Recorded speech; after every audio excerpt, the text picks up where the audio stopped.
La disparition de Madeleine Soto est une des affaires criminelles américaines les plus médiatisées de 2024 et 2025. Tout simplement parce que ce qui a commencé comme une disparition classique, une adolescente qui ne rentre pas du collège, a en fait révélé de lourds secrets familiaux qui vont vous donner la nausée. Je vais vous raconter son histoire. Bonjour à tous, j'espère que vous allez bien et que vous profitez bien du soleil estival. Aujourd'hui, je vais vous emmener dans une ville dans laquelle il fait chaud même en hiver, c'est la ville de Kissimmee en Floride. Une destination de rêve située au beau milieu de la Floride et c'est une ville que vous connaissez peut-être puisqu'elle est connue pour sa proximité avec le parc Disneyland d'Orlando. Mais on trouve à proximité également d'autres parcs comme par exemple Legoland ou Universal Orlando. Mais à Kissimmee, on trouve également des zones naturelles dans lesquelles se promener et puis bien sûr de multiples restaurants et magasins ainsi que des spas, des hôtels, enfin bref tout ce qu'il faut pour accueillir des touristes puisqu'il y a énormément de touristes à Kissimmee. Mais il y a aussi bien évidemment des locaux et c'est le cas de la famille à laquelle on va s'intéresser tout de suite. On est en 2024 et Jennifer Soto vit dans une maison en colocation où elle vit également avec sa fille de 13 ans qui s'appelle Madeleine Soto. Toutes les deux ne louent qu'une seule chambre, donc pour que Madeleine ait son intimité,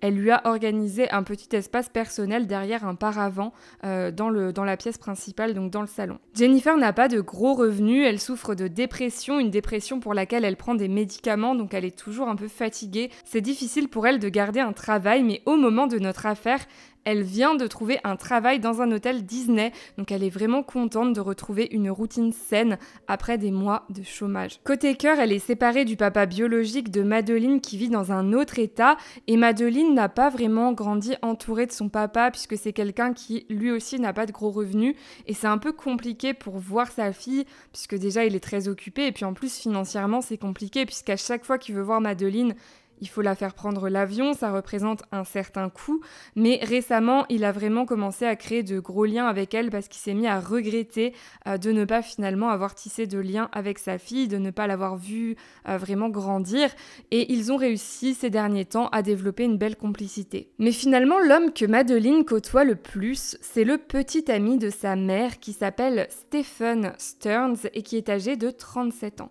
C'est un homme avec lequel elle est en couple depuis 5 ans, mais leur relation est extrêmement toxique puisqu'ils n'arrêtent pas de se séparer et de se remettre ensemble. Clairement, ça ne fonctionne pas à fond entre les deux, mais malgré tout, ils restent ensemble. Et Stephen ne travaille pas, il est dans une situation professionnelle encore plus compliquée que celle de Jennifer puisque lui n'arrive toujours pas à savoir ce qu'il veut faire de sa vie alors qu'il est quand même à l'aube de ses 40 ans. Donc la plupart du temps, eh bien, il se débrouille pour ne pas travailler. Il est longtemps resté vivre chez ses parents et puis il a travaillé quelques temps à Disneyland puisque comme je vous l'ai dit c'est juste à côté de chez eux et ça lui plaisait beaucoup puisque c'est quelqu'un qui a gardé son âme d'enfant mais un peu trop, c'est-à-dire qu'il est très immature et qui n'a pas du tout le sens des responsabilités, mais du coup pour lui c'était super de travailler chez Disney puisque c'est aussi quelqu'un qui collectionne les jouets, il adore les sabres laser puisqu'il est fan de Star Wars, il adore les cartes Pokémon, ce genre de choses, il est très fan de l'univers Disney, donc c'est vrai qu'il appréciait beaucoup ce travail, mais les conditions de travail et le salaire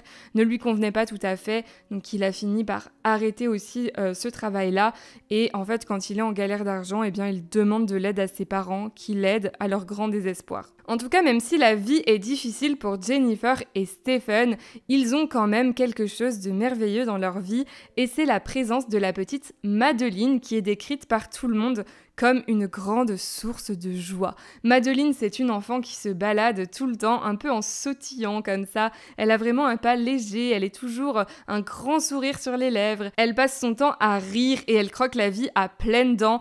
C'est quelqu'un qui est passionné par tout. C'est simple, vous lui proposez n'importe quoi, elle est partante. Elle aime autant apprendre le crochet et la cuisine avec la maman de Stephen que faire les boutiques, écouter de la musique, enfin bref, elle aime absolument tout. Et tout le monde est unanime à son sujet, c'est un bonheur de passer du temps avec elle. Pourtant, elle a aussi ses propres démons à apprivoiser. Elle souffre d'un TDAH, trouble d'un déficit de l'attention avec hyperactivité, et ce trouble l'amène à devoir se concentrer beaucoup plus que les autres au collège. Elle doit faire plus d'efforts pour réussir à avoir de bonnes notes. Et dans un carnet, elle écrit que ses traumatismes, ses humeurs changeantes et son anxiété affecte sa mémoire, sa concentration et son énergie, et qu'elle a de graves réponses traumatiques dès qu'elle rencontre un homme qui ressemble à son agresseur. Le dimanche 25 février 2024, Madeleine fête ses 13 ans. Alors sa maman n'est pas présente puisqu'elle travaille ce jour-là, vu qu'elle est dans le tourisme. Forcément, le dimanche, c'est un gros jour. Généralement, les repos sont plutôt dans la semaine. Donc c'est la grand-mère maternelle de Madeleine qui lui organise son anniversaire. Elle est très proche de sa grand-mère, elle l'appelle même Mama, puisque pour elle c'est comme une deuxième maman. Et sa grand-mère donc lui organise une belle fête. Madeleine est aux anges. Elle a passé un excellent moment. Elle a adoré les cadeaux que ses proches lui ont choisis. Et le soir, quand elle retrouve sa maman et Stephen, elle est toute contente de leur raconter ce qu'elle a fait de sa journée. Elle a l'air vraiment ravie. Et puis le soir, elle part se coucher pour être en forme et bien se reposer avant de commencer sa semaine au collège. Le lendemain, c'est Stephen qui prend l'initiative de déposer Madeleine au collège, puisque Jennifer est en repos le lundi, donc elle a envie de rester bien se reposer. En plus, comme je vous l'ai dit, elle souffre de dépression, elle prend des médicaments, notamment du Xanax ainsi que des somnifères, donc elle a besoin de dormir et ça l'arrange quand Stephen lui propose de déposer sa fille au collège. Donc Stephen part en avance avec Madeleine, il part vers 7h30, alors que les cours ne commencent qu'à 9h, mais il se dit que comme ça, ils vont pouvoir passer un bon moment, aller manger un petit truc avant de se rendre au collège. Et puis comme ça, Jennifer peut rester dormir. Donc Jennifer ne salue pas sa fille ce matin-là, elle est au lit en train de se reposer et se remettre de sa semaine difficile au travail. Par contre, c'est bien Jennifer qui va chercher sa fille au collège, elle y tient. Pour elle, c'est vraiment important d'être là, même avant toutes les autres mamans, donc elle part toujours en avance pour trouver une belle place où se garer et pouvoir attendre sa fille vraiment devant le collège. Et du coup, ce qu'elle fait, c'est qu'une fois qu'elle est devant le collège, eh bien, elle appelle Stephen et comme ça, elle passe le temps avec lui au téléphone. Donc, il commence un peu à discuter. Stephen lui raconte qu'il vient de crever un pneu, donc il est en train de changer sa roue, il est en train de galérer. Puis ils discutent comme ça tranquillement. Et là, Jennifer voit les enfants qui commencent à sortir du collège. Donc d'abord des gros groupes d'élèves et puis les retardataires isolés qui arrivent au compte-gouttes. Et elle attend, mais elle a beau attendre, il n'y a absolument aucun signe de sa fille. Elle comprend que sa fille n'arrivera jamais. Elle se dit que Madeleine est peut-être rentrée avec une copine, c'est peut-être la maman d'une amie qui l'a ramenée chez elle ou qui l'a ramenée dans sa maison à elle pour qu'elle puisse jouer, passer du temps avec son amie. Peut-être aussi qu'elle a décidé de rentrer à pied, même si normalement elle rentre toujours en voiture, on ne sait jamais. Donc ce que fait Jennifer, c'est qu'elle appelle un peu tout le monde, toutes les personnes qui peuvent connaître sa fille et qui ont potentiellement des informations sur l'endroit où elle se trouve, mais personne n'a vu Madeleine. Donc ensuite, ce qu'elle fait, c'est qu'elle fait le trajet à pied depuis le collège pour voir si elle retrouve la trace de sa fille. Mais là encore, rien du tout. Et à 18h, elle reçoit un email qui lui glace le sang. C'est un message automatique de la part du collège, un message automatique qui lui apprend que sa fille a été absente toute la journée. C'est-à-dire que quand Stephen l'a déposée le matin, elle n'est pas entrée dans l'établissement. Elle n'a jamais mis les pieds au collège. Le truc, c'est que ça ne ressemble absolument pas à Madeleine de faire l'école buissonnière ou de fuguer. Donc Jennifer est très inquiète et sa première pensée, c'est que sa fille a été enlevée sur le chemin du collège. Elle est en panique et pendant qu'elle est occupée à chercher sa fille partout, à interroger le personnel du collège, à leur demander s'ils ont des enregistrements caméra à lui montrer, eh bien ses proches appellent le 911 et harcèlent la police en les suppliant de se mettre à sa recherche immédiatement pour la retrouver, car c'est sûr et certain qu'il est arrivé malheur à Madeleine. La police prend tout de suite la disparition de Madeleine très au sérieux et la première chose qu'ils font, évidemment, c'est d'interroger Stephen, puisqu'il est la dernière personne à l'avoir vue. C'est lui qui était censé la déposer au collège et puis s'assurer qu'elle entre dans le collège, qu'elle soit en sécurité. Donc ils veulent comprendre ce qui a pu se passer, ce qui est arrivé, où est-ce qu'il l'a déposée exactement, à quelle heure, etc. Donc Stephen raconte ce que je vous ai dit précédemment, c'est-à-dire qu'ils ont quitté la maison plus tôt que normalement, vers 7h30, et que le but c'était d'aller prendre un petit déjeuner tranquillement tous les deux au McDo. Il s'est dit que ça lui permettrait de passer un moment sympa avec Madeleine, sachant qu'il l'emmenait rarement au collège, donc ça permettait un petit peu de casser la routine. Mais finalement, une fois en route, Madeleine s'est endormie, vu qu'elle s'était levée tôt ce matin-là, elle était très fatiguée. Donc elle s'est endormie, et Stephen l'a quand même réveillée pour lui dire est-ce que tu veux quand même qu'on aille au McDo, et elle lui a répondu que non, elle préférait continuer à dormir, elle n'avait pas faim. Donc Stephen s'est retrouvé un peu bête à se dire mais du coup qu'est-ce qu'on va faire parce qu'on a 2 heures à tuer. Donc comme il avait oublié son téléphone portable ainsi que son beeper, sa télécommande pour ouvrir le portail de son quartier, il a décidé de faire demi-tour et d'aller chercher tout ça. Donc il a laissé Madeleine endormie dans la voiture. Il est remonté dans la maison chercher son téléphone, il est allé voir le vigile pour qu'il le laisse entrer, enfin bref, ça a pris un petit peu de temps parce qu'il fallait prouver au vigile qu'il habitait bien là, tout ça. Il va chercher téléphone, télécommande, il retourne dans la voiture et là il se dit ok bon il reste encore du temps à tuer, qu'est-ce qu'on va faire? Mais comme il n'a plus vraiment d'idée, il décide qu'il va déposer Madeleine en avance devant le collège. Donc c'est ce qu'il fait, puis Madeleine lui dit qu'il n'y a aucun souci puisque voilà, c'est pas grave, elle va écouter de la musique en attendant ses copines. Bon, c'était le plan, mais en réalité, elle aussi avait oublié son téléphone, donc elle pouvait pas écouter de la musique. Mais elle s'en est rendue compte trop tard quand Stephen était déjà reparti. Et par contre, il ne l'a pas déposée juste devant le collège, puisqu'en fait, il explique aux policiers que Madeleine tenait à son image. Vous savez, comme tous les ados, ils n'ont pas envie de se taper la honte, ils font toujours attention à ce qu'ils font, etc. Donc elle a dit à Stephen que sa voiture était trop pourrie et qu'elle ne voulait pas qu'on la voie sortir de cette voiture. Donc elle lui a demandé s'il pouvait la déposer un peu plus loin dans une autre rue. Donc c'est ce qu'il a fait, mais il affirme qu'il est quand même resté regarder que Madeleine allait bien vers le collège avant de repartir. Ensuite, ce qu'il a fait de sa matinée, il avait besoin d'acheter une recharge pour sa cigarette électronique. Donc, il est allé au magasin qui vend ces recharges-là. Malheureusement, il était fermé, il n'ouvrait qu'à 10h. Donc, il s'est dit, ok, flemme d'attendre devant le magasin. Il est rentré chez lui. À ce moment-là, Jennifer était absente puisqu'elle avait une prise de sang à faire. Donc, il a traîné un petit peu dans la maison. Il est retourné au magasin de cigarettes électroniques acheter sa recharge une fois que c'était ouvert. Et puis, il est retourné encore une fois à la maison pour passer du temps avec Jennifer, qui cette fois était rentrée de son rendez-vous. Donc, ils ont passé du temps ensemble comme ça, ils ont mangé ensemble le midi, et puis en tout début d'après-midi, ils décident de faire le tour de magasins de jeux vidéo pour acheter des mangas, des jeux vidéo, enfin bref. Il a envie juste de flâner, de voir s'il y a des choses qui l'intéressent, et il a repéré plusieurs magasins à faire. Donc il part, il fait un peu les magasins, et puis c'est en chemin qu'il crève, donc au moment où Jennifer est allée récupérer Madeleine au collège. Et la suite, vous la connaissez, il apprend au téléphone que Madeleine n'est pas sortie du collège, et bien sûr il rejoint Jennifer pour essayer ensemble de trouver où se trouve Madeleine. Après avoir parlé avec la police, Jennifer et Stephen décident également de parler aux journalistes puisque les médias se sont emparés de l'affaire et ils ont envie d'aider à retrouver Madeleine en donnant des informations hyper importantes aux journalistes, donc l'endroit où Madeleine a disparu, dans quelles circonstances, et également ce qu'elle portait au moment de sa disparition. Et c'était un sweatshirt vert, un short noir, des Crocs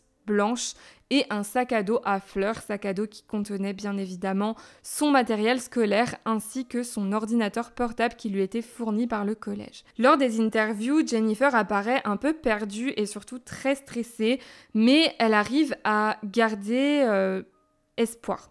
Si vous voulez, elle reste positive. Elle dit qu'elle pense que Madeleine a été enlevée, mais qu'elle pense qu'on va la retrouver. Elle, ce à quoi elle pense en fait spontanément, c'est qu'il s'agit d'un trafic d'êtres humains puisqu'elle a une jolie jeune fille.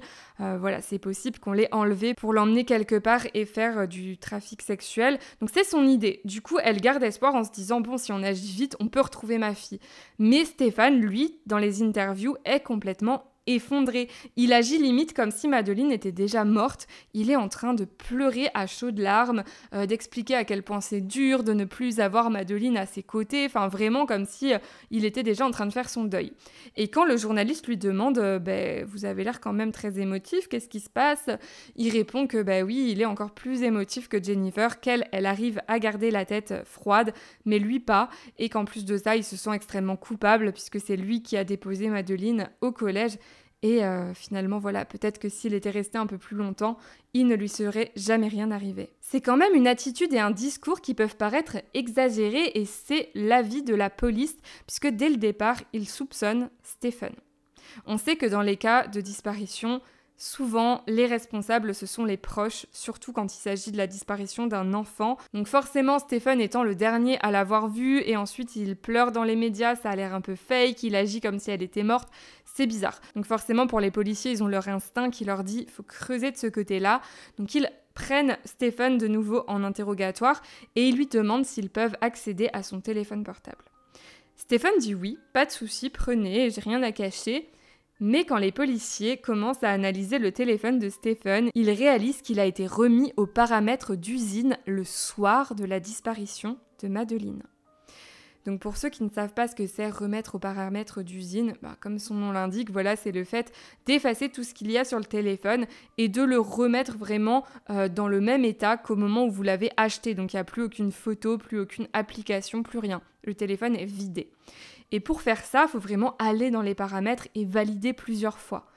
Et quand il demande à Stephen pourquoi il a fait ça, il répond « Oh, mais c'était une fausse manip, je voulais faire la mise à jour de mon téléphone. » Et malheureusement, ça l'a remis aux paramètres d'usine. Je ne sais pas ce qui s'est passé, j'ai dû faire ça sans faire exprès. Mais c'est impossible. Pour remettre aux paramètres d'usine, il faut vraiment, comme je vous le disais, aller dans les paramètres. C'est pas quelque chose qui arrive par hasard et ça n'a absolument rien à voir avec une mise à jour. Et puis Stephen, c'est pas une personne âgée qui a du mal avec la technologie et qui aurait pu pianoter sur son téléphone et appuyer un peu partout. Non, on parle d'un geek de 37 ans qui passe tout son temps sur son ordinateur à jouer à World of Warcraft ou à d'autres jeux vidéo ou à traîner sur son téléphone. Je veux dire, la technologie, quand même, il connaît. Donc personne ne croit à cette version des faits et les policiers sont persuadés qu'il a fait exprès d'effacer ce qu'il y avait sur son téléphone. Mais alors, qu'est-ce qui s'y trouvait ? Qu'à cela ne tienne, les policiers décident de perquisitionner le domicile du couple, la colocation dans laquelle ils vivaient ensemble, et ils récupèrent tout le matériel informatique de Stephen. Car oui, Stephen avait remis son téléphone aux paramètres d'usine, mais il n'avait pas pensé à vider son drive, et en fait, ses photos et vidéos se mettaient directement, automatiquement sur son drive. Donc les policiers n'ont qu'à ouvrir son drive et ce qu'ils découvrent les traumatise. Sur son drive, ils découvrent 1800 images, des photos et des vidéos qui représentent à chaque fois Stephen en train de faire subir des violences sexuelles à Madeleine. Et les images les plus anciennes remontent à 2020, quand Madeleine n'était âgée que de 8 ans et demi. Stephen est arrêté pour ces faits, mais aussi pour la possession d'images d'autres enfants, puisqu'au total, ce sont 35 000 images qui sont retrouvées dans ces dossiers. 35 000, vous imaginez ? C'est absolument choquant. Par contre, je tiens à préciser qu'il n'y a absolument aucune preuve qu'il ait touché à un de ses enfants. La seule chose qu'on sait, c'est qu'il a touché à Madeleine. Mais les images des autres enfants, il n'est pas en compagnie de ses enfants sur les images. Ce sont des images qu'il a vraisemblablement récupérées sur Internet. En interrogatoire, Stephen continue à raconter un tissu de mensonges et au début, les policiers ne lui disent pas qu'ils savent. Ils ne lui disent pas qu'ils ont retrouvé des images. Ils le laissent parler, ils le laissent un peu raconter sa vie, ils lui posent des questions diverses et variées. Ils essayent de l'amener à avouer, mais Stephen n'avouant pas, il continue à mentir. Ils décident de lâcher la bombe et de lui dire qu'ils ont accédé à son drive et vu tout ce qu'il cachait sur son ordinateur et son téléphone. Et là, Stephen change totalement de comportement, c'est-à-dire qu'il se ferme. Il arrête de répondre aux questions des enquêteurs. Il demande à avoir un avocat et il ne dira plus jamais rien concernant cette affaire. Mais ce n'est pas grave, on est en 2024, les policiers savent qu'à tout moment ils vont trouver des informations, puisqu'en 2024 il y a des caméras absolument partout aux États-Unis, donc ils vont bien finir par réussir à savoir ce qu'il a fait le 26 février avec Madeleine. Et effectivement, ils arrivent à retracer une partie des mouvements de Stephen et ce qu'ils découvrent leur glace le sang. Ils voient que Stephen est effectivement au volant de sa voiture en compagnie de Madeleine. Le problème, c'est que Madeleine semble morte. En effet, elle a la ceinture de sécurité, elle est sur le siège passager, mais son corps penche en avant et un peu penché sur le côté et en avant, dans une position vraiment pas naturelle, comme s'il n'y avait que la ceinture qui la retenait. Vous voyez, elle a l'air inconsciente, en tout cas elle est inanimée. Et on voit donc Stephen quitter l'appartement avec Madeleine qui est déjà dans cet état. Et il ne l'a bien évidemment jamais déposée au collège. Donc tout ce qu'il a raconté, tout ce que je vous ai dit tout à l'heure sur les déclarations de Stephen à la police, Madeleine qui dormait en voiture, qui finalement décide qu'elle ne veut pas aller au McDo, qu'elle veut écouter de la musique devant le collège, tout ça c'est faux. Il a tout inventé. Il a quitté la maison avec Madeleine, visiblement déjà morte. Et on le voit ensuite, sur plusieurs caméras de la ville, toujours au volant, avec Madeleine à côté sur le siège passager. Donc il s'est baladé comme ça pendant 2 heures. 2 heures avec Madeleine morte à côté de lui sur le siège passager. Et à 9h35, on le voit s'arrêter sur un parking, sortir de la voiture, attraper le corps de Madeleine et le placer dans le coffre. Bon, certes, on aurait pu penser qu'elle était simplement inconsciente, droguée, dans le coma, quelque chose comme ça, mais les policiers, eux, sont persuadés qu'au moment où il a quitté la maison, Madeleine était déjà morte. Et pourquoi ils pensent ça ? Déjà parce qu'ils sont policiers et qu'ils se doutent bien que dans ce genre d'affaires, on retrouve jamais la jeune fille vivante, mais en plus de ça, ils ont vu que Stephen avait fait un arrêt à un moment donné près d'une benne à ordures et on le voit jeter des sacs. Donc les policiers vont voir au niveau de cette benne à ordures. Ils retrouvent les sacs jetés par Stephen et ces sacs contiennent les affaires de Madeleine, les affaires qu'elle emmène normalement au collège. Donc son sac à dos à fleurs, son ordinateur portable et également une de ses Crocs. Et l'autre Crocs est retrouvée dans le logement, dans la chambre de Jennifer. Donc ça veut dire qu'elle n'a jamais marché puisqu'elle n'allait pas marcher à cloche-pied en sortant de la maison. Donc forcément, si elle n'avait qu'une seule Crocs au pied, ça veut bien dire que quand il l'a sortie de la maison, elle était déjà morte. Il a dû l'habiller à la va-vite ou lui mettre vite fait une Crocs, je sais pas pourquoi, et puis après se dire je vais la jeter puisque c'est une preuve. Donc voilà, très bizarre. Si jamais Madeleine était encore en vie, pourquoi jeter toutes ses affaires ? Ça semble évident que s'il s'est débarrassé de tout ça, c'est parce qu'elle est morte. Et donc maintenant, il faut trouver le corps de Madeleine. Où est-ce qu'elle peut se trouver ? Et il y a quelque chose que les policiers trouvent vraiment bizarre, c'est cette histoire de pneus crevés. Les policiers disent souvent qu'il n'y a jamais de coïncidence, et c'est vrai que dans les affaires criminelles, il y en a rarement. Donc quelle est la probabilité que dans une seule et même journée, il se passe 2 catastrophes, la disparition de Madeleine, le pneu crevé, la galère sur la route, bref. Ils se disent c'est quand même bizarre. Qu'est-ce qu'il faisait au bord de cette route ? Pourquoi est-ce qu'il a été dire qu'il avait le pneu crevé ? Ils se disent que s'il a dit ça, c'est parce qu'il a dû rester longtemps arrêté à cet endroit-là et il a dû finalement trouver cette excuse pour pouvoir expliquer pourquoi sa voiture est restée garée à cet endroit-là. Et effectivement, son pneu a été retrouvé crevé, mais il a l'air plutôt lacéré que crevé, c'est-à-dire qu'il y a plein de petits morceaux de pneus sur la chaussée. C'est trop bizarre, comme si le pneu avait complètement explosé. Donc les policiers se mettent à chercher dans les environs de là où il a crevé son pneu et ils finissent par retrouver le corps de Madeleine dans les bois.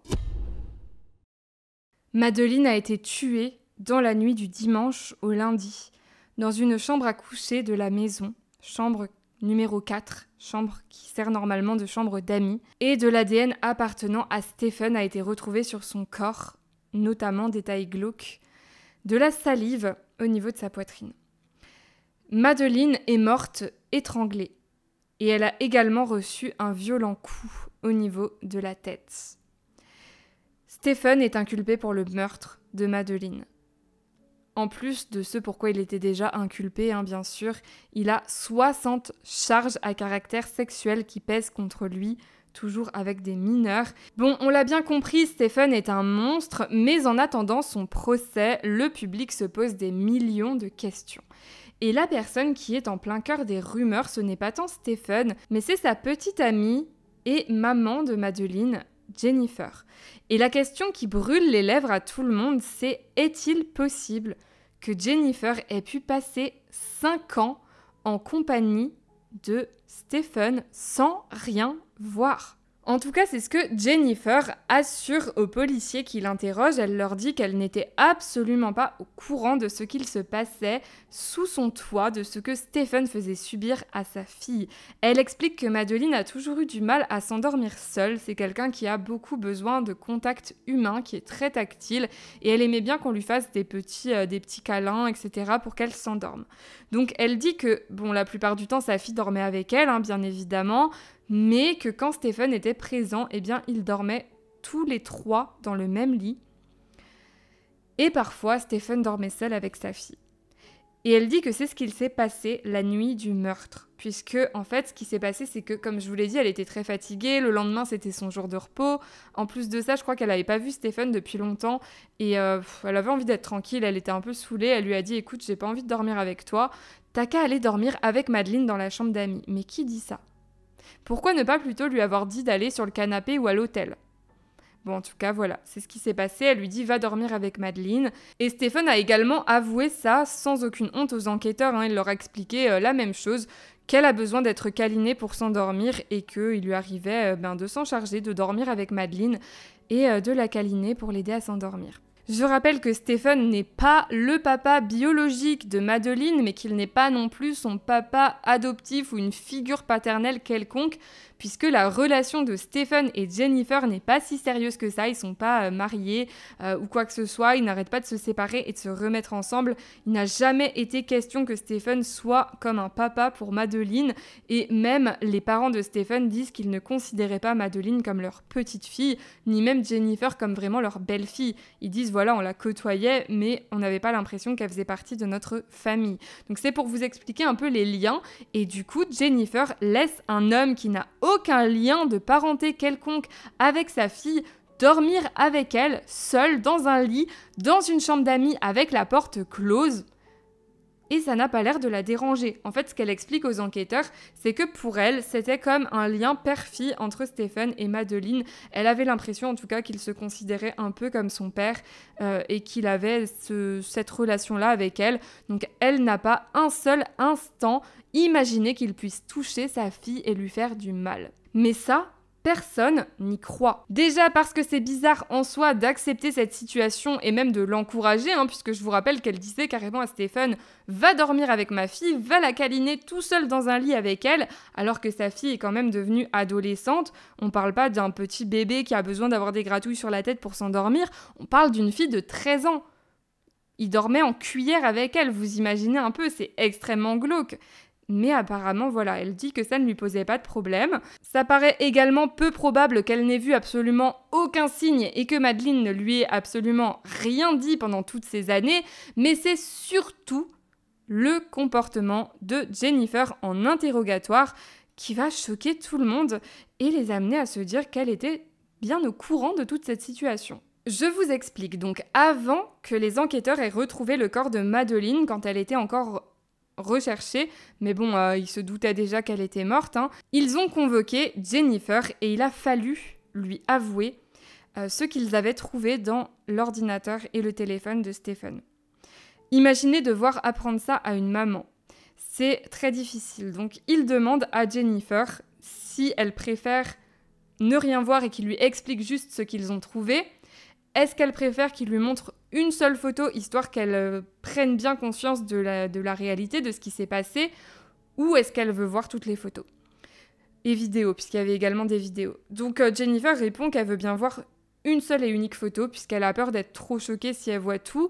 Donc les policiers lui montrent une photo vraiment bien graphique, bien choquante, une photo de sa fille Madeleine en train de pratiquer un rapport oral sur Stephen, qui, je vous le rappelle, a 37 ans. Et on pourrait s'attendre à ce que Jennifer hurle, pleure, se mette à paniquer totalement, à faire une crise d'angoisse, se mette à s'évanouir, se mette à hurler, se mette à avoir la haine, à dire qu'elle veut tuer Stephen, enfin bref, une réaction qui serait totalement humaine en voyant ce genre d'images et en entendant la police dire que ça a duré depuis 5 ans, depuis que sa fille avait 8 ans et demi, mais Jennifer garde son calme. Comme si finalement elle n'était pas si choquée que ça d'apprendre cette réalité. Elle repousse la photo sur le côté et elle continue à discuter avec les policiers. Mais ce qui va les choquer encore plus, c'est ce qu'elle fait après cet entretien avec eux. Elle va directement voir les parents de Stephen et elle leur dit « Votre fils a besoin d'un avocat. Il faut absolument trouver un avocat à Stephen. Il faut le défendre. » Les policiers ont été hyper choqués de voir qu'elle préférait défendre Stephen. En gros, lui conseiller de prendre un avocat parce que ça veut dire que du coup, il va arrêter de collaborer avec la police. Et elle préfère ça plutôt que les policiers puissent continuer à l'interroger et essayer de retrouver sa fille qui, à ce moment-là, a toujours disparu. Il y a quand même un léger espoir encore de la retrouver vivante. Mais non, elle préfère défendre Stephen. La folie de cette histoire. Donc les policiers lui disent mais c'est dingue quand même d'avoir eu cette réaction, pourquoi être allé voir les parents de Stephen et leur dire ça? Et elle va se défendre, elle donne ses arguments, mais finalement elle s'enfonce encore plus. Puisque ce qu'elle explique aux policiers, c'est qu'elle pensait que Stephen était innocent du meurtre à ce moment-là. Elle leur dit qu'elle était persuadée que sa fille avait été enlevée, comme je vous l'ai dit, pour du trafic humain. Et donc, elle s'est dit qu'ils avaient la mauvaise personne dans leurs locaux. Mais ils lui disent « Oui, mais vous étiez au courant de ce qu'il avait fait subir à votre fille, sexuellement parlant ?» Et elle répond « Oui, je sais bien qu'il y avait les abus sexuels, mais je ne pensais pas qu'il soit en plus capable de quelque chose de monstrueux. » Qui lui disent « Mais les abus sexuels, c'est pas monstrueux ?» Et elle dit « Ah si, bien sûr !» Mais après, elle va refaire le même genre de phrase en disant encore « Oui, il y a eu les abus sexuels, mais de là à ce qu'il fasse quelque chose de monstrueux, mais ils lui disent « Mais c'est monstrueux aussi !» Mais elle arrête pas de dire ça, comme si finalement les abus sexuels, c'était pas quelque chose qui la choquait tant que ça. Autre passage de son interrogatoire qui a fait bondir tout le monde. Elle explique qu'elle se sent bête de n'avoir jamais rien vu, tout ça, et elle dit que la raison pour laquelle elle se sent aussi stupide, c'est que sa mère l'a élevée en lui disant tout le temps qu'il fallait se méfier des hommes. Donc elle a l'impression finalement de ne pas avoir écouté le conseil de sa mère. Et elle dit qu'avec Stephen, elle avait confiance, qu'elle avait l'impression que c'était quelqu'un de bien, et que la seule crainte qu'elle avait, c'était qu'il fasse une Woody Allen. Pour ceux qui n'ont pas la référence, Woody Allen a épousé sa fille adoptive quand elle a atteint la majorité. Voilà. Donc, si tu as ce genre de crainte à propos d'un homme, pourquoi est-ce que tu le laisses seul avec ta fillette? Pourquoi tu lui demandes d'aller câliner ta fille dans un lit si tu as peur qu'il ait des vues sur elle? Si jamais vous voulez regarder en entier l'interrogatoire de Jennifer, l'interrogatoire également de Stephen, l'interview que Stephen et Jennifer ont donnée dans les médias, l'interview également des parents de Stephen, on va en parler après, ils ont donné une interview. Je vous mets tout dans la description, c'est en anglais bien sûr, mais peut-être qu'il y a possibilité d'activer les sous-titres en français, puis dans tous les cas, ça peut vous permettre peut-être de voir un petit peu l'ambiance qu'il y avait, l'humeur de chacun. Et donc, je vous mets tout ça dans la description si jamais ça vous intéresse. Je peux pas tout vous mettre dans cette vidéo puisqu'à chaque fois, ce sont des vidéos qui durent très longtemps, certaines même 2 heures, donc c'est très long. Et je vais vous mettre également un lien avec des photos qui concernent cette affaire. Donc, photos des preuves qui ont été retrouvées, etc. Ça peut être intéressant également à voir. Mais du coup, moi, j'ai regardé tout ça, bien évidemment, pour préparer ma vidéo. Et je vais vous donner un peu mon impression. C'est vrai qu'après avoir regardé l'interrogatoire de Jennifer, j'avais une sensation un peu bizarre. Jennifer, j'arrive pas à la cerner. Je n'arrive pas à savoir si on est vraiment sur quelqu'un d'extrêmement naïf ou si on est sur quelqu'un qui ne fait que mentir, qui est une excellente menteuse. Peut-être un peu des deux, peut-être qu'elle avait remarqué des choses mais qu'elle était dans le déni, j'en sais rien. Mais on a l'impression d'avoir affaire à un zombie. J'ai l'impression qu'elle est toujours un peu ailleurs, qu'elle est toujours un peu, je sais pas, sur une autre planète. Alors je sais pas si c'est dû à ses médicaments ou au fait qu'elle est en état de choc, mais elle a des réactions vraiment bizarres. On a l'impression qu'elle est finalement complètement en décalage avec ce qu'on attend d'une maman qui est dans sa situation. On s'attendrait à ce que, comme je l'ai déjà dit, elle hurle, elle ait la haine, ou qu'elle soit dans une profonde tristesse, ou un état de choc vraiment tellement horrible qu'elle arrête pas de pleurer, qu'elle s'évanouit, qu'elle est au sol en crise d'angoisse, j'en sais rien. Mais là, on a une femme qui est là, qui réagit pas trop. C'est très bizarre. Mais bien que la police et le public soient persuadés que Jennifer en sait bien plus qu'elle ne veut bien le dire, il n'y a aucune preuve qui a été retrouvée contre elle. C'est très important de le dire à ce jour. Elle n'est absolument pas considérée comme coupable de quoi que ce soit et il n'y a aucun moyen de savoir si elle était au courant de quelque chose. Sur les images, très important également, qu'on a retrouvées donc dans les dossiers de Stephen, Madeline est toujours vue seule avec lui. Jennifer n'est jamais présente sur ces images, mais c'est important également de le signaler, toutes les images ont été capturées au domicile de Jennifer. Donc ça se passait toujours quasiment sous son nez. Mais bon, vu qu'il n'y a pas de preuves et pas de possibilité de faire condamner Jennifer, la logique, ce qu'il y a de plus sensé à faire, c'est de se la mettre dans la poche. Donc ce que font les enquêteurs, c'est qu'ils lui demandent de collaborer totalement dans l'enquête afin de pouvoir obtenir justice, retrouver sa fille, et en échange, ils lui obtiennent l'immunité. Alors, ne vous inquiétez pas, ce n'est pas une immunité judiciaire totale, c'est une immunité dite dérivative. Donc ce que ça veut dire, c'est que si un jour on retrouve une preuve que Jennifer a commis un crime quelconque, eh bien son immunité sera annulée et elle pourra être condamnée. Les parents de Stephen ont également eu une importance capitale dans cette affaire. Ils s'appellent Chris et Debra Stearns. Et on les a accusés de tout et n'importe quoi. Ils ont subi un véritable harcèlement avec leur adresse qui a fuité, des menaces de mort, des rumeurs et accusations en tout genre. Et on leur reproche surtout d'être responsables de ce que Stephen est devenu, puisque ce sont eux, ses parents, ce sont eux qui l'ont élevé. Et les gens vont même encore plus loin en soupçonnant les parents de Stephen d'avoir abusé de lui quand il était petit, ce qui expliquerait comment il en est arrivé à avoir lui-même une attirance sexuelle pour les enfants. En fait, au tout début de cette enquête, quand Stephen n'était que soupçonné, qu'il n'avait pas encore été arrêté ou quoi que ce soit, eh bien les parents de Stephen ont été vus énormément à ses côtés en train de le soutenir. Mais en fait, à ce stade, ils ne savaient pas encore vraiment toute l'étendue de ce qui s'était passé et des preuves qui avaient été retrouvées par la police. Donc évidemment qu'en tant que parents, ils avaient envie de croire que leur fils était innocent et que la police était en train de s'intéresser à la mauvaise personne. Ils expliquent même d'ailleurs qu'avec cette affaire, ils ont découvert une nouvelle personne. Ils ne s'attendaient absolument pas à ce que leur fils soit cette personne. Donc oui, forcément, ils lui ont apporté leur soutien au départ et ça a été mal vu par le public qui a pensé qu'ils étaient d'accord avec ce qu'il avait fait et qu'ils étaient de son côté. Et ça n'a pas aidé qu'il soit originaire de la ville de Northport, puisqu'il y a une autre affaire criminelle qui a eu un retentissement dans cette même ville et c'est l'affaire Gabby Petito. Vous connaissez très certainement, je ne vais pas vous refaire l'affaire, mais en gros la personne qui a tué Gabby Petito, c'est son petit ami Brian Laundrie. Et les parents de Brian habitent également à Northport. Et ce qui s'est passé, c'est que les parents de Brian l'ont soutenu à fond, même après qu'ils aient su ce qu'il avait fait. Ils ont continué à être de son côté. Ils ont refusé toute collaboration avec la police.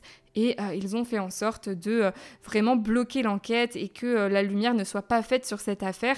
Donc finalement, le public a fait un peu un parallèle. « Oh bah tiens, les parents de Stephen Stearns viennent aussi de Northport. Bah c'est pas possible. Vraiment, tous les parents qui viennent de là-bas, ce sont des monstres. Ils soutiennent leur enfant coûte que coûte. C'est n'importe quoi. Ils doivent forcément avoir quelque chose à voir là-dedans, eux aussi. » Enfin bref, vous voyez le tableau. Bien évidemment, toute cette histoire a énormément touché Chris et Debra et ils ont décidé de prendre la parole en donnant une interview sur une chaîne YouTube.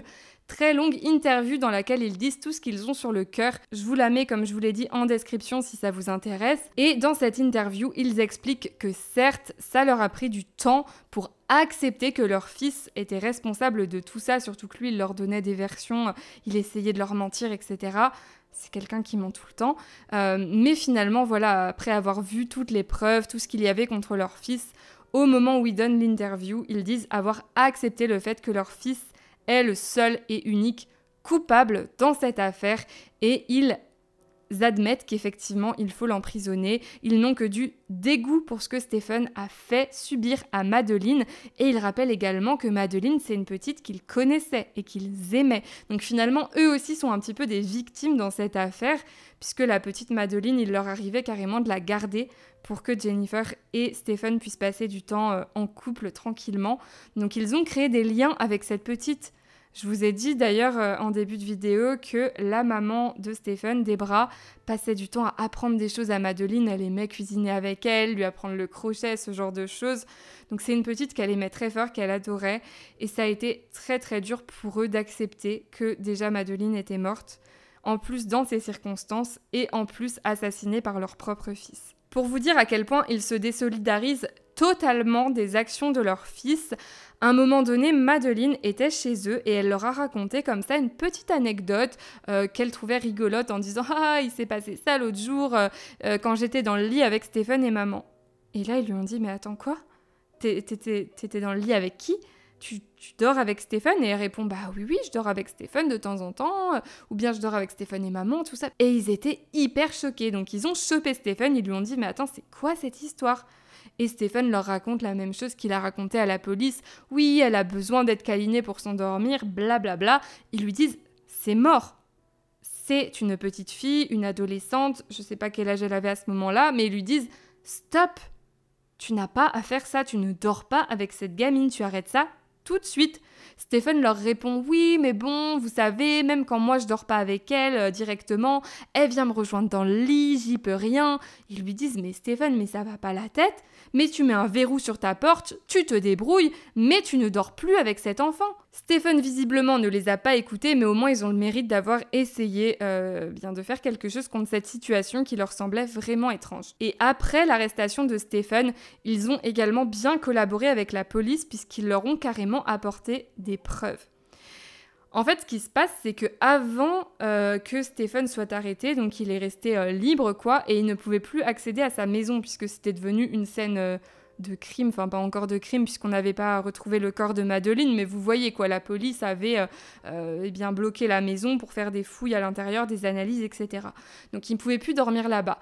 Et du coup, les parents de Stephen ont proposé gentiment de payer une chambre d'hôtel à lui et à Jennifer pour qu'ils aient un endroit où dormir. Et en fait, ils ont appris que Stephen, à 3h du matin, a quitté la chambre d'hôtel. C'est trop bizarre parce que tu as ta belle-fille qui a disparu, tu es dans un état voilà, où tu es censé être triste, paniqué, etc. Ben, tu restes dans la chambre d'hôtel ou tu parles avec Jennifer, tu fais quelque chose, je sais pas. Là, il part, il dit à personne où il est parti. C'est trop bizarre. Et en fait, on pense qu'à ce moment-là, il s'est rendu dans un box de stockage appartenant à sa famille, puisque dans ce box, le papa de Stephen a retrouvé dans la poubelle la montre de Stephen, ainsi qu'un disque dur et une clé USB. Donc il a tout remis à la police, mais avant ça, il a branché quand même sur son ordinateur. Et en fait, il a vu le nom des dossiers, il a dit « Ok, je n'ouvre pas, c'est trop suspect, j'ai pas envie de voir ça. » Comme il a dit, quand on voit quelque chose, on ne peut pas le retirer de nos souvenirs. Ça reste gravé dans notre tête. Et vraiment, il n'avait pas envie de voir ça, donc il a tout donné à la police. Et ils ont retrouvé encore des photos d'enfants dessus, donc voilà. Chris et Debra ont également tenu à préciser qu'ils pensent ne pas du tout être responsables de ce que Stephen est devenu, puisqu'il a été élevé dans l'amour, qu'ils ont vraiment tout fait pour le rendre heureux. Dès qu'il avait des problèmes, ils étaient là pour lui, tout ça. Ils disent même que c'était un enfant très sage, un enfant plutôt obéissant qui faisait très peu de bêtises, un enfant joyeux, tout à fait normal. Et leur théorie à eux, c'est qu'il est devenu comme ça après un traumatisme, puisqu'il a vécu 2 événements très graves au cours de sa vie.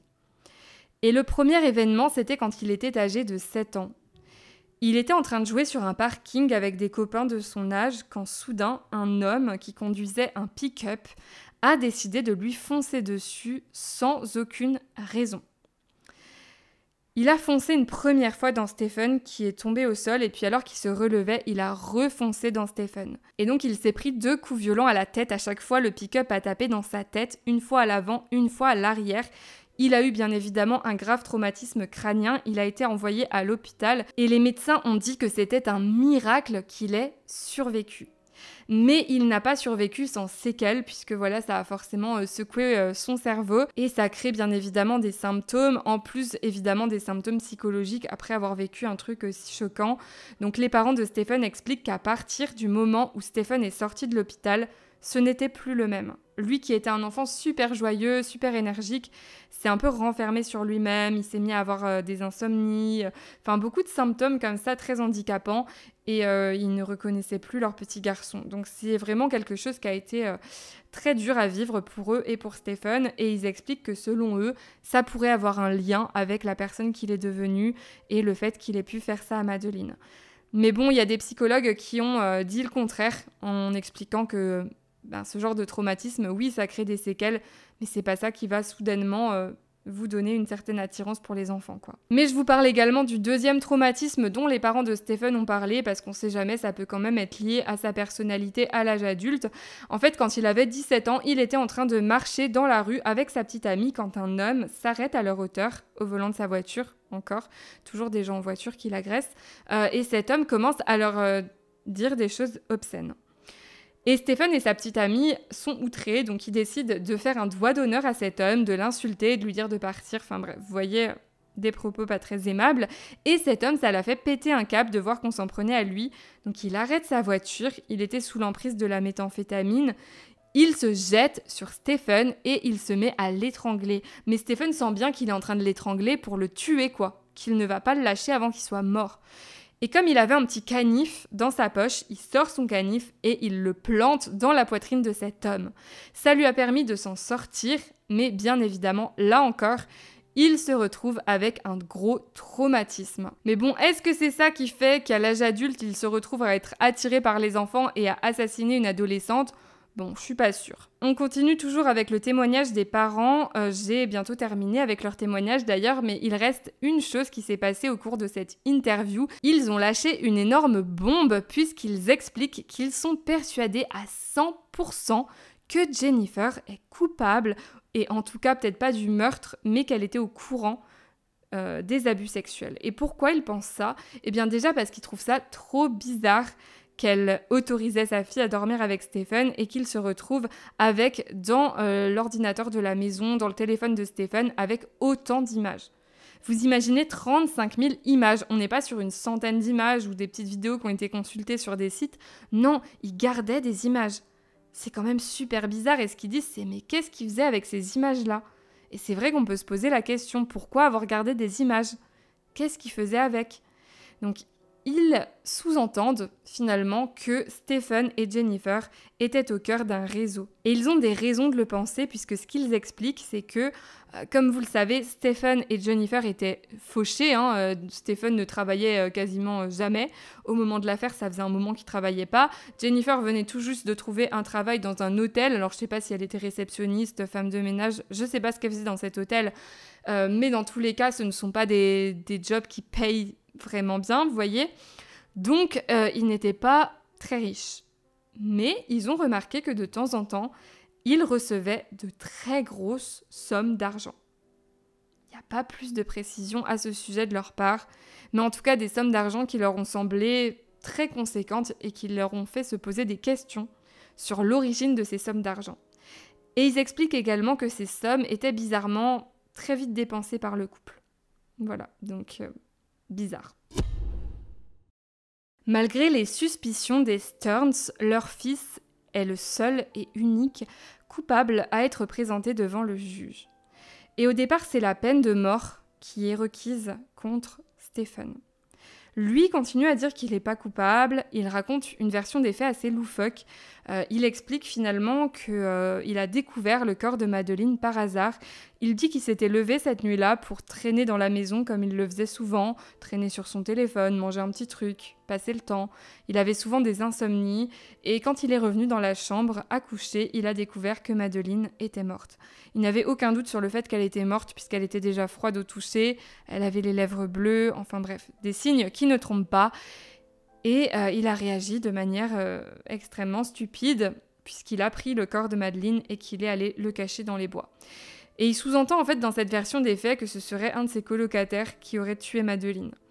Donc c'est une version des faits qui est complètement invraisemblable vu la montagne de preuves contre lui et je suppose que ses avocats ont dû réussir à lui faire entendre raison puisque finalement il change d'avis, il accepte de plaider coupable et en échange il n'aura pas la peine de mort. Mais surprise, lors du procès, il plaide bien coupable pour tout ce qui est abus sexuels, crimes sexuels, possession d'images, etc. Mais il refuse de plaider coupable pour le meurtre. Il plaide no contest. Mais au final, au niveau du procès, ça ne change rien puisque no contest, ça revient à dire je suis coupable mais j'ai pas envie de le dire quoi. Et donc comme vous le savez déjà, quand on plaide coupable ou no contest, le procès est plutôt rapide puisqu'on n'a pas besoin de passer des jours et des semaines, voire des mois à prouver la culpabilité de la personne puisqu'elle avoue elle-même être coupable. Donc forcément, ce sont des procès qui sont beaucoup plus rapides. rapides et des procès dans lesquels on a moins d'éléments puisqu'on n'a pas toutes les preuves qui vont être exposées lors du procès, ce n'est pas utile. Donc c'est un procès dans lequel on va généralement résumer l'affaire, faire le déroulé des faits et laisser les proches de la victime s'exprimer. Et puis voilà, à la fin, on passe à la condamnation. Mais du coup, il y a quand même des témoins qui se sont exprimés lors de ce procès, des témoins et des proches de Stephen et de Madeleine. Et vous allez voir qu'il y a encore eu des révélations extrêmement choquante. Je commence avec une ex de Stephen qui est venue raconter que quand ils étaient en couple, Stephen était trop bizarre. Il avait un fétichisme plutôt inquiétant puisqu'il n'arrivait pas à avoir un orgasme si elle ne faisait pas semblant d'être inconsciente ou de dormir. Donc elle était obligée de rester comme ça immobile pendant leur rapport, sinon il ne prenait pas de plaisir. Et en fait, on apprend au cours de ce procès que parmi les photos retrouvées dans son téléphone, les photos donc avec Madeleine, eh bien, il y avait beaucoup de photos sur lesquelles Madeleine semblait endormie ou inconsciente. Et la théorie, c'est qu'il aurait drogué cette petite fille, puisqu'il y a eu des recherches sur Google de sa part qui étaient assez bizarres, où il recherchait des produits anesthésiants, des choses comme ça. Trop bizarre. Et il avait également accès à des somnifères puisque lui-même prenait des médicaments pour l'anxiété, tout ça à cause de ses traumatismes passés. Et bien Jennifer également prenait des somnifères, des anxiolytiques. Donc il a très bien pu droguer Madeleine, c'était plutôt facile pour lui d'avoir accès à ce qu'il fallait pour cela. Cette fameuse ex raconte également qu'elle était restée en contact après leur relation avec lui. Voilà, il se donnait des nouvelles de temps en temps. Et pendant qu'il était en couple avec Jennifer, il parlait encore un peu avec elle. Et un jour, il lui explique qu'il lui arrive de dormir avec Madeleine. Et qu'un jour, alors qu'il dormait avec elle en cuillère, donc lui derrière elle, vous voyez, il a eu une érection. Et il explique qu'il s'est senti mal à l'aise et qu'il s'est vite tourné dans l'autre sens. Mais imaginez, déjà ça arrive, c'est horrible, mais en plus tu vas raconter ça à quelqu'un, à ton ex. Elle a été tellement choquée qu'elle a coupé les ponts immédiatement avec lui, elle l'a bloqué. Elle ne lui a plus jamais adressé la parole après ça, tellement ça l'a choquée. Autre témoignage choc, celui d'une ancienne colocataire qui a vécu avec Stephen, Jennifer et Madeleine.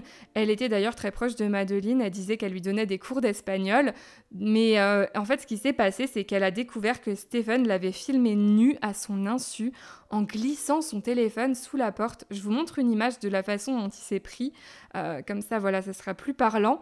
Et en fait quand elle a découvert ça, elle a été tellement choquée que ça lui a créé un giga traumatisme.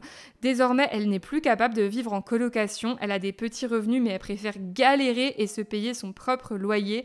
Et en plus de ça, elle a également de l'anxiété sociale, elle est plus capable de faire de nouvelles rencontres, elle est même pas capable de parler avec ses voisins, elle a peur des gens et elle a beau suivre une thérapie, elle pense qu'elle souffrira toute sa vie, qu'elle aura des séquelles toute sa vie parce que ça l'a vraiment choquée et en plus de ça, elle avait comme un mauvais pressentiment. Elle a eu l'impression après que ce soit arrivé qu'elle était en danger de mort. Vous savez, l'intuition féminine, elle a eu comme ça une forte intuition que Stephen était quelqu'un de très dangereux et qu'elle devait s'en méfier, donc elle a immédiatement déménagé. Et là encore, je sais pas si Jennifer était au courant de cette histoire, mais si oui, c'est quand même inquiétant qu'elle ait continué à laisser Stephen côtoyer sa fille en sachant ça. Bon, je vous avoue qu'il y avait quand même quelque chose de satisfaisant lors de ce procès, c'était de voir les proches de Madeleine défiler pour s'adresser à Stephen et lui dire tout le mal qu'ils pensaient de lui et qu'ils lui souhaitaient. Donc voilà, on a eu notamment un témoignage qui m'a marqué, c'est celui du papa biologique de Madeleine qui a vraiment fait une liste d'insultes à Stephen en lui disant que c'était qu'un lâche, un sous-homme, etc. Enfin bref, il lui a vraiment sorti tous les qualificatifs possibles pour essayer de le blesser et il lui a dit qu'il espérait vivement que ses codétenus lui feraient subir exactement la même chose que ce qu'il avait fait subir à sa fille. Et je vais rebondir sur le témoignage du papa de Madeleine. Vous allez comprendre le lien plus tard, mais j'ai envie d'aborder la question du mobile. Il y a quelque chose dans le témoignage du papa qui m'a fait me dire est-ce que ce serait pas le mobile ? Parce que c'est vrai qu'à ce stade, on ne sait pas. Encore aujourd'hui, en fait, on ne sait pas quel est le mobile, puisque Stephen, à partir du moment où on a su qu'il était mêlé à cette histoire, a dit « Je ne dis plus rien, je prends un avocat ». Même s'il a plaidé coupable, il n'a pas pour autant expliqué pourquoi, expliqué ce qu'il avait fait. Non, rien du tout. Donc pourquoi est-ce qu'il a fait ça ? Parce qu'il a passé des années et des années à abuser de Madeleine. Pourquoi, du jour au lendemain, il décide de la tuer ? Alors, il y a bien la théorie de l'acte sexuel qui a mal tourné. En effet, on sait que l'étranglement, c'est une pratique un peu BDSM. Il y a pas mal de gens qui pratiquent ça. Et étant donné que Stephen était quelqu'un qui adorait les femmes inconscientes, est-ce qu'il n'aurait pas voulu faire un jeu sexuel sur Madeleine et ça aurait mal tourné, elle aurait perdu connaissance, il serait allé trop loin finalement. Donc peut-être, mais ça n'explique pas le fait qu'elle ait reçu un coup sur la tête. Il y avait également du sang, etc. Enfin, c'était quand même assez violent, quoi. C'était pas juste un étranglement, il y a eu un peu un acharnement sur elle, avec en plus un coup très violent sur sa tête. Mais bon, ok, pourquoi pas. En tout cas, c'est la théorie, on va dire, préférée des parents de Stephen. Eux, ils pensent que c'est impossible que leur fils ait pu préméditer ce crime. Ils ne le voient pas capable de ça, mais en même temps, c'est ses parents, ils sont pas très objectifs. Ils disent, voilà, c'était sûrement, malheureusement, un accident. Donc c'est leur théorie. Mais ce n'est pas l'avis par contre de Jennifer qui pense, elle, que c'était bien prémédité et que Stephen a dû tuer sa fille parce qu'elle avait dû lui dire qu'elle voulait mettre vraiment un terme à ce qui se passait avec lui, à ce qu'il lui faisait subir et qu'elle lui avait sûrement dit écoute, maintenant stop, je vais en parler à ma mère. Et il a eu peur finalement que tout soit découvert. Bon, après, elle a aucune raison de penser que c'est comme ça que ça s'est passé. C'est vraiment la théorie qui lui vient à l'esprit. Mais bon, c'est intéressant d'avoir sa théorie à elle, vu qu'elle connaît très bien les protagonistes. Donc voilà, ça, c'est ce qu'elle pense. Mais moi, j'ai une autre théorie que je vais vous donner tout de suite. En fait, pourquoi je vous ai parlé du père biologique de Madeleine ? Parce qu'au cours de son témoignage, il a dit quelque chose de super intéressant. Et au moment où il l'a dit, ça a vraiment fait comme un tilt dans mon cerveau. Vous voyez, je me suis dit... Waouh, c'est quand même fou. Ce qui s'est passé, c'est qu'il a vu sa fille pour la dernière fois en octobre. Je vous rappelle qu'elle disparaît en février, donc seulement quelques mois après.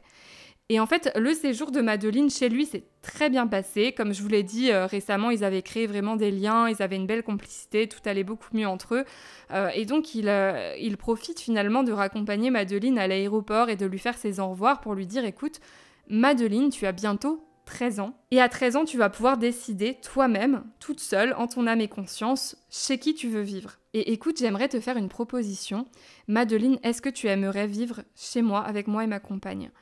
Et Madeleine a répondu, oui papa, j'aimerais ça. Donc finalement, elle s'apprêtait, à partir de ses 13 ans, à déménager et à aller vivre chez son père.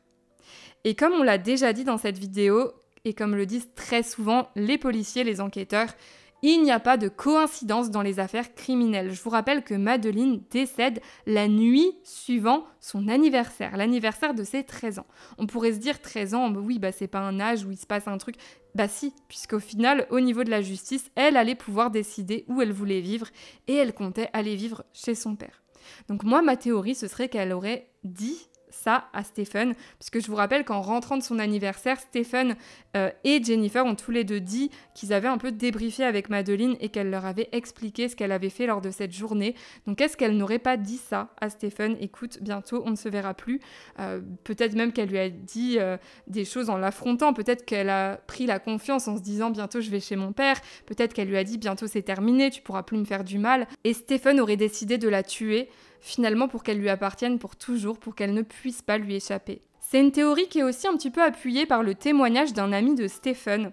Cet ami raconte qu'une fois, Stephen était dans une phase de rupture avec Jennifer, il n'était plus avec elle. Il a vu cette amie dans un bar, ils ont passé une super soirée ensemble, à rigoler, à boire des coups. Et au cours de la soirée, il y a une fille qui vient draguer Stephen, une jolie fille, très intéressée par lui. Et Stephen n'en avait rien à faire. Donc déjà, cet ami, il a trouvé ça un peu bizarre que ça lui fasse ni chaud ni froid, que cette fille lui parle alors qu'il est célibataire. Bon, après, tous les hommes sont pas forcément en train de s'affoler dès qu'ils voient une femme, bien sûr. Mais pour que son ami ait trouvé ça bizarre, c'est que ça ne ressemblait pas à Stephen d'en avoir rien à faire. Et puis surtout, ce qui l'a vraiment intrigué, c'est que quand il parlait de sa rupture avec Jennifer, il avait l'air d'en avoir rien à faire, comme si ça ne l'avait pas du tout affecté. Par contre, il n'arrêtait pas de parler de Madeleine et du fait qu'il était super triste de ne plus avoir Madeleine dans sa vie. Donc, quand même bizarre. En tout cas, le mobile n'a pas été discuté au procès, donc on ne saura probablement jamais pourquoi Stephen a fait ça. Et à l'issue du procès, il a pris 21 peines de prison consécutives, sans possibilité de libération quelconque. Donc, c'est sûr et certain, il passera le reste de sa vie derrière les barreaux. Et ce qui aurait dû finalement être un soulagement pour les proches de Madeleine a été teinté de dégoût quand Stephen a décidé de prendre la parole une dernière fois Et ce qu'il a dit va vous surprendre. Je suis d'accord sur le fait que c'est injuste que Madeleine ne soit plus parmi nous. J'ai du mal à imaginer un monde dans lequel elle n'est plus. Un monde moins vivant et coloré qu'avant. J'ai prié Dieu un nombre incalculable de fois pour que nous puissions échanger de place et qu'il me prenne moi au lieu d'elle. Malheureusement, ce n'est pas comme ça que ça fonctionne. Je ne ressens que du chagrin depuis sa mort et elle me manque tout le temps. Sa mort nous a déchirés aussi, moi et ma famille. C'était une joie de la voir auprès de nous. Je prie pour qu'elle soit au paradis et que Dieu prenne bien soin d'elle. J'espère qu'elle va rejoindre la chorale là-haut car elle avait une voix magnifique. Elle me manquera toujours et j'honorerai sa mémoire. Je suis désolée pour le mal que j'ai causé. Pour conclure cette vidéo, j'ai juste envie d'avoir une grosse pensée pour Madeleine, mais aussi pour tous les enfants qui souffrent en silence et qui grandissent dans des familles qui ne leur apportent pas ni la protection ni l'amour qu'ils méritent. La souffrance de Madeleine est passée inaperçue de son vivant, mais aujourd'hui, tout le monde sait. Des milliers d'inconnus savent. Et elle a reçu beaucoup de soutien, beaucoup de pensées, beaucoup de cadeaux de la part des Américains qui ont fait un beau mémorial en son nom. Elle a également un banc où ils ont mis une plaque en son nom. Enfin, il y a vraiment beaucoup de choses qui ont été faites. Ils ont organisé plusieurs événements en sa mémoire. Enfin, certes, elle a manqué d'amour de son vivant, mais aujourd'hui, tout le monde pense à elle. Nous, on pense à elle aujourd'hui. Et on est là pour honorer sa mémoire. Et malheureusement, il a fallu qu'elle meure pour qu'elle obtienne justice. Mais aujourd'hui, c'est fait. Son agresseur l'a détruite elle, mais il ne pourra plus jamais toucher à personne. Et pour les Français qui me regardent, écoutez, je pense que c'est très important de tirer une leçon de cette histoire afin que ce genre d'affaires ne se reproduise plus jamais si possible. Si un jour vous avez un doute sur le bien-être ou la sécurité d'un enfant, si vous constatez une situation anormale, si vous pensez que cet enfant a peut-être besoin d'aide, même si vous n'êtes pas sûr et certain, même si vous avez peur d'en parler, appelez le 119, ça ne coûte rien, c'est anonyme si vous le souhaitez. Si vous voulez donner vos informations, vous pouvez. Si vous voulez le faire de manière anonyme, vous pouvez également. C'est un numéro d'écoute pour les personnes qui ont des informations relatives aux enfants et à leur sécurité. Et les enfants et adolescents peuvent également appeler ce numéro si eux-mêmes se trouvent dans une situation de détresse. Et vous allez avoir des professionnels au bout du fil qui vont prendre votre appel très au sérieux. Donc c'est très important. Puisqu'on a vu que dans le cas de Madeleine, il y a quand même des personnes qui avaient quelques doutes, notamment l'ex de Stephen à qui il a dit « je dormais avec elle, j'ai eu une érection », les parents de Stephen qui savaient qu'il dormait avec elle et qui ont trouvé ça un peu bizarre. Mais ces personnes ont choisi de ne rien faire et aujourd'hui, Madeleine est morte. Sur ce, c'est la fin de cette histoire. N'hésitez pas à liker ou à booster cette vidéo, même si jamais vous l'avez appréciée. Et vous pouvez également vous abonner à ma chaîne si vous souhaitez ne pas manquer mes prochaines affaires.